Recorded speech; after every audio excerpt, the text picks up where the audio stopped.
Araw ng Sabado ay hindi muna ako bumiyahe para na maasikasuhin muna to si Horsey. Dahil ngayong araw ay plano ko siyang ipa-FI cleaning, kaya naman nilinisan ko muna siya dito banda sa amin. Meron dito yung hinuhulugan lang ng 5 tapos may prepang sabon. After ko siya malinisan ay makikita nyo pa rin ang bakat ng mga packaging tape. Kaya naman gagamitan ko siya nito ng gaas o kerosene. Ito ang pinakamainam na pantanggal sa mga yan. Lalagyan nyo lang ng konti yung basahan tapos ikukuskus nyo ng dahan-dahan at ayan, matatanggal na yung mga pinagbakatan ng mga packaging tape. Kaya naman okay na okay lang sa akin kahit gumamit ako ng packaging tape kasi meron akong alam na mabisang pantanggal para dyan. Ayan na nga yung gaas or yung kerosene. After ko makarwash ay gagamitan ko naman siya nito ng Top Best Armor Mat para magmukha siyang bago kahit papano. Kung gusto nyo umorder ng ganito guys, i-search nyo lang sa Shopee, marami nagtitinda niyan. Top Best Armor Mat code. After ko mapunasan lahat, ito na yung itsura niya.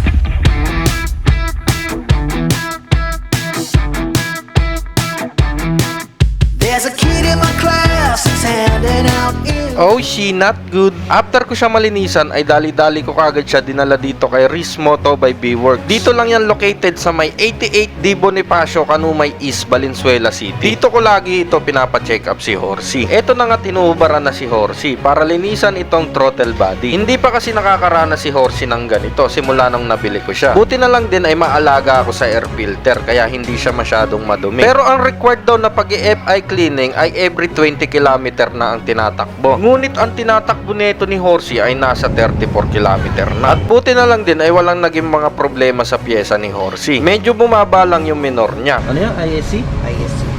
Idle speed control boss. Automatic siya nag-a-adjust para malaro niya yung idle. Ang maganda lang din dito kay B-Works ay pinapaliwanag nila sa inyo isa-isa kung ano ang tawag sa pyesa, kung paano siya nagpa-function, kung magkano siya, lahat ibibigay sa inyo yung detalye. Kaya naman kahit papano ay may nalalaman na rin ako kahit konti. Hanggang sa natapos na nga linisan itong throttle body at binabalik na ulit. At ito naman ang susunod na lilinisin, yung air filter. Siyempre, idadamay na rin nila linisan itong airbox. Okay pa naman itong air filter ko kasi halos kapapalit ko lang ito nung November 30. Kaya konting hangin lang ay okay na siya ulit. After malinisan yung airbox at air filter ay binabalik na siya ulit. Tinatanggalan niya na ng gasolina para palitan ng gas filter. Dahil itong pyesa na to ay nasa loob ng tangke. Sobrang itim na rin itong filter na to kaya kinakailangan ng palitan. Kaya naman bumili ko nitong bago. Dumudumi ang air filter dahil sa latak ng gasolina. Kaya maging mapili na rin tayo kung saan tayo magpapagas. Tulad ng mga ibang shop, syempre meron din silang mga diagnostic tools dito. At ipinaliwanag na rin sa akin kung ano ang tamang RPM nitong